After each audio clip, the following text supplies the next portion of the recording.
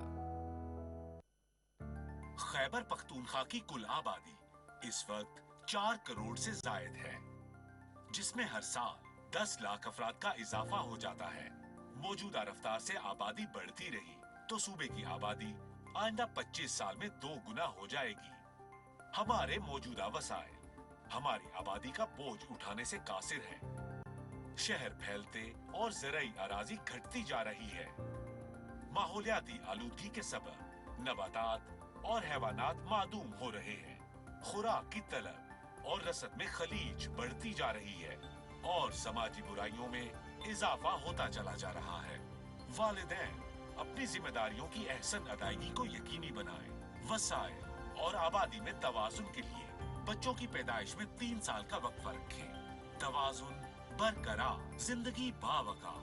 महकमा बहबूद आबादी, हुकूमत खैबर पख्तूनख्वा। 99.9% खालिस कॉपर और 100% इलेक्ट्रिक शीट की बदौलत बेहतरीन कारकर्दगी। रॉयल फैंस, साथ जिंदगी भर का।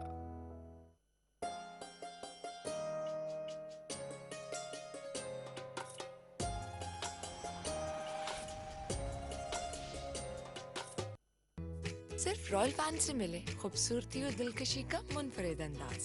रॉयल फैंस, साथ जिंदगी भर का।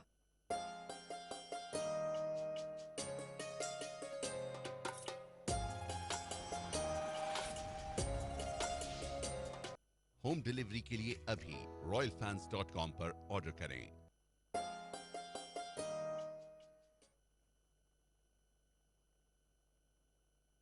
और दूसरी जगहों से जो तस्वीर आ रही हैं कि लोग सड़कों पे पड़े हुए हैं और कोई ना उनके पास ऑक्सीजन है, ना उनके पास वेंटिलेटर्स हैं, उनके हॉस्पिटल जो हैं वो इस काबिल नहीं रहे कि लोगों को देख सकें, तो ये क़यामत का समा बनता जा रहा है वहाँ पर। तो ये हमारे लिए एक सबक ठीक होनी है, चाहिए ठीक है। कि ये हम सोहेल साहब, सिचुएशन ये जो यहाँ मैंने नहीं जिस पैदा तरफ इशारा किया है, ज़ाहिर है इसका बराह रास्त ताल्लुक फिर हमारे वो पड़ोसी हैं, फिर हमारे मुल्क में भी ये होता रहा है जिसकी तरफ हमने पहले इशारा किया है। यही एक गैर जिम्मेदाराना एक इररिस्पॉन्सिबल बिहेवियर जो है वो बाज़ औक़ात इतना बड़ा क्राइसिस बन जाता है कि आपकी तवक्को में भी वो नहीं होता, जैसे कि वहाँ पे हुआ है। जी बिल्कुल, इसमें कोई दो राय नहीं। ये हमें ऐसी खुदा न खासा सिचुएशन का सामना करना पड़ सकता है कि अगर हमने इस तरह की अगर जलसे जुलूस पाकिस्तान के अंदर मुनक़द करेंगे, और हाल ही में आपको पता है कि पाकिस्तान के अंदर जो एक मजहबी तंजीम जो है, जिस तरीके से उन्होंने पूरे पाकिस्तान में लॉकडाउन किए और कैसे अपनी वो रैलियाँ की और मुजाहरे किए और रोड ब्लॉक्स किए, तो उससे भी एक बड़ी जो है ऐसे चांसेस हैं कि जो है वायरस उसका फैलाव तेज़ी से हो। तो हमें ऐसे तमाम इज्तिमात से ग्रेज करना चाहिए। लोगों को शादियां भी डेफर कर देनी चाहिए, पोस्टपोन कर देनी चाहिए। लेकिन यह है कि इसके लिए एक बड़ी नेशनल लेवल पे कैंपेन चलाने की ज़रूरत है, लोगों को समझाने की ज़रूरत है, और अगेन जैसे तमाम कम्युनिटी के लीडर्स हैं डिफरेंट, उनको इंगेज करने की ज़रूरत है। हर शुबा ज़िंदगी को मिला के उनका जो लीडर है, उनके जो रहनुमा है, उनसे बात करें, उनको कन्विंस करें। ये बड़ा ज़रूरी है पाकिस्तान के अंदर इसके ऊपर बहुत ज़्यादा डिनाइल है। इसी तरह आपने वैक्सीन का जिक्र किया, वैक्सीन के ऊपर उससे भी बुरी सूरत हाल है। अब ये बदकिस्मती है पाकिस्तान की, डॉक्टर्स जो हैं साइंस पढ़े होते हैं शुरू से और मेडिकल प्रोफेशन में हैं, वो भी कंस्पिरेसी थ्योरीज पे बिलीव कर रहे हैं। आप देखिए कि आपने हेल्थ वर्कर्स को ऑफर किया सबसे पहले रजिस्टर कराने के लिए, तो 15 या 20 लाख में से कम 2.5-3 लाख से ज़्यादा किसी ने अपने आप को रजिस्टर नहीं करवाया, यानी कि वैक्सीनेशन नहीं करवाई। तो ये भी एक बड़ी अलमिया, हमें अपने कौमी मजाज को समझने की ज़रूरत है, उसको एनालाइज करने की ज़रूरत है, फिर उसका सोल्यूशन निकल सकता है। कि जहाँ पे डॉक्टर्स इस बात पे यकीन नहीं कर रहे जी वैक्सीनेशन आपके लिए सेफ है, तो आम लोग कैसे करेंगे इस पे यकीन? ठीक है डॉक्टर अताउर रहमान साहब, ये भी एक बड़ा अहम मामला है। ये जैसे हमने देखा था कि पोलियो की वैक्सीनेशन होती थी, उसके खिलाफ भी ये कंस्पिरेसी थ्योरीज बहुत ज़्यादा चलती थी, लेकिन मीडिया ने, अखबारात के ज़रिए, हुकूमतों ने, हुकूमत वक्तों ने एक ज़बरदस्त कैंपेन की, और आज हम जो हैं वो पोलियो फ्री पाकिस्तान की जानिब गामजन हैं, बड़ी हद तक हम कामयाब हो चुके हैं। बिल्कुल ऐसे ही यहाँ भी ज़रूरत होगी हमें, क्योंकि ज़ाहिर है सवालात उठाए जाते हैं। हालांकि वैक्सीन जो है वो हर जगह बिल्कुल भरपूर तरीके से जो है उसकी एफिकेसी बाकायदा तौर पे मौजूद है। जी बिल्कुल, हमें पूरे मीडिया को मोबिलाइज करना पड़ेगा, पॉलिटिकल पार्टीज को मोबिलाइज करना पड़ेगा, और सब मिलकर एक बहुत बड़ी कैंपेन लॉन्च करनी पड़ेगी, ताकि आम आदमी को ये इसकी आगाही हो कि अगर हमने ये वैक्सीन नहीं लगवाई तो इससे हम ना सिर्फ अपने आप को बल्कि पूरे खानदान को हम खतरे में डाल रहे हैं। खासतौर पे जो बड़ी उम्र के अफराद हैं वो उनके ऊपर सबसे ज्यादा खतरा है, क्योंकि ज्यादातर अमवात बड़ी उम्र के अफराद को हो रही है। तो ये एक मुश्तरका रिस्पॉन्सिबिलिटी है हर पाकिस्तानी की और हर ऑर्गेनाइजेशन की कि बाकायदा एक जंग लड़े इस वायरस के खिलाफ, और सब मिल के एक जगह होकर हम जंग लड़े तो इंशाअल्लाह, और फिर दुआ करें अल्लाह ताला से, तो इंशाअल्लाह हम जरूर कामयाब होंगे इंशाअल्लाह। डॉक्टर साहब, ये जो इस वक्त एक सूरत हाल है जिसकी हम इमरजेंसी की बात कर रहे हैं कि हमें एहतियात करनी है, कुछ अंदाज़ा आप बता सकते हैं कि यानी आज से कब तक हमें, कितने दिन मजीद तक हमें बड़ी सख्त एहतियात करनी होगी? वैसे तो SOPs पर अमल दरामद हमें करना ही होगा, एहतियात तो करनी होगी, लेकिन कितने दिन तक का स्पेन हो सकता है जो बड़ा सख्त होगा हमारे लिए? बात यह है कि अगले जो 2 महीने हैं ये बिल्कुल क्रिटिकल हैं। इसमें हमें चाहिए कि बिल्कुल इसको कंट्रोल करके वापस 1000-1500 के लेवल पर ले आए, जो कि आ गया था पहले, इस वक्त कोई 6000 के लेवल के ऊपर है। तो और उसके बाद फिर हमें कंटिन्यूअस एहतियात चाहिए होगी जब तक कि वैक्सीन नहीं आ जाती। लेकिन अगले 8 हफ्ते मैं समझता हूँ बहुत ज्यादा क्रिटिकल हैं कि सख्ती करनी पड़ेगी।